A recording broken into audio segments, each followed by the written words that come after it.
Those who win and those who lose, we must all at the end of the day join hands and work together for our country.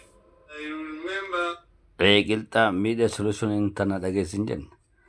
Ijoollee buutiyyeeti. Namni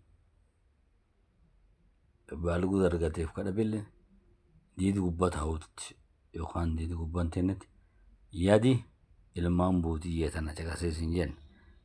Nuun cufti ilmaa abba tokkooti. Sagaleen qora rabbiiti. Ammoo qora sun rabbii sii kenne ammoo miijaloo qophaafa ijoollee buutiyyeeti guuteessin jenna. Ijoolleen buutiyyee araftii adoo isiin fuula fee jiraattee birraan dhateettee miira nyaatte yaadu fi qabdi bangii hin gurgurra ammoo hin dhunnuusin jette yaaba dhageessin jenna diida.